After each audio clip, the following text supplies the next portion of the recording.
It's not so easy to find a soulmate. There's probably a lot of reasons for that. I mean, one is there's so many people out there. Although a lot of people who have not yet found the person feel like there's no one out there. Once upon a time, there were two people. Well, actually, once upon a time, there was one person. His name was Adam. And there was no one else out there. He looked. And God even said it's not good for man to be by himself. And he looked. And he said, there's no one out there. There's really no one out there. This dating scene is like, there's no one out there. And God, of course, understood this. And God puts Adam to sleep. And somehow, miraculously, again, this is God and this is the Garden of Eden. And miraculously, he presents him with his soulmate. And the truth is, even that match, which is made by God, God is the matchmaker, the shadchan, if you will. And even that match wasn't simple. It wasn't without its complications. Adam and Eve had a hard time getting along together. Now, of course, you can say, well, where do I see that? Well, the rabbis hint at this. But let's go back a second, because there may be something within their backgrounds which provide for us really a great deal of insight. When God made the Garden of Eden, it says, he then takes Adam, after having created him, and brings him over and places him in the Garden of Eden. Which means Adam himself was not from the Garden of Eden. He was from the other side of the tracks. He came from outside the garden. He was not from this gated community, as it were. But after God places him there, then God says that it's not really good that Adam's by himself. And it's at that point that Eve is created. Adam and Eve are really different. You know, this is not just this men are from Mars and women are from Venus kind of thing.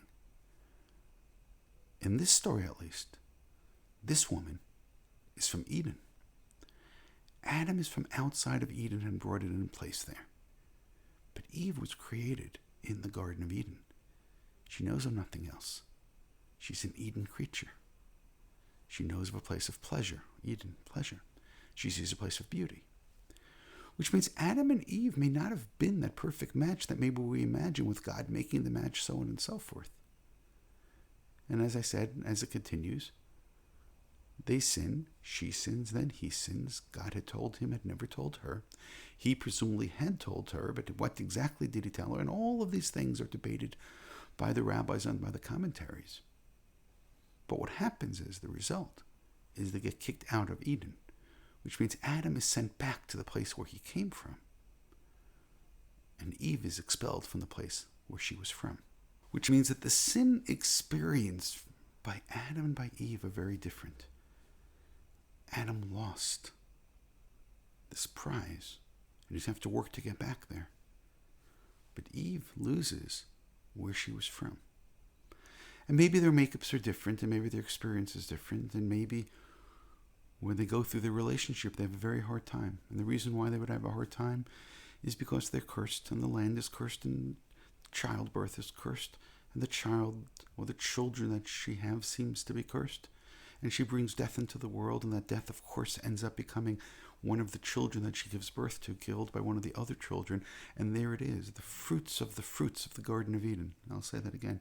The fruits of the Garden of Eden. She ate from the forbidden fruit. She ate from the tree of knowledge of good and evil. Now she knew about good and evil. She has this child, and the one child killed the other child. And can you imagine the discussions that they had or they didn't have by the dinner table? Can you imagine the looks that one gave to the other? Because of you, our child is dead. Because of you, we're kicked out of the garden. Why didn't you say more? Why didn't you do less?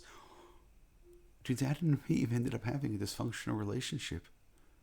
But then again, they're very different. Eve is from Eden. Now, therefore, the conclusion of all this can be really quite depressing in saying, okay, here's a relationship which is made by God, a match made by God, and yet it doesn't work out.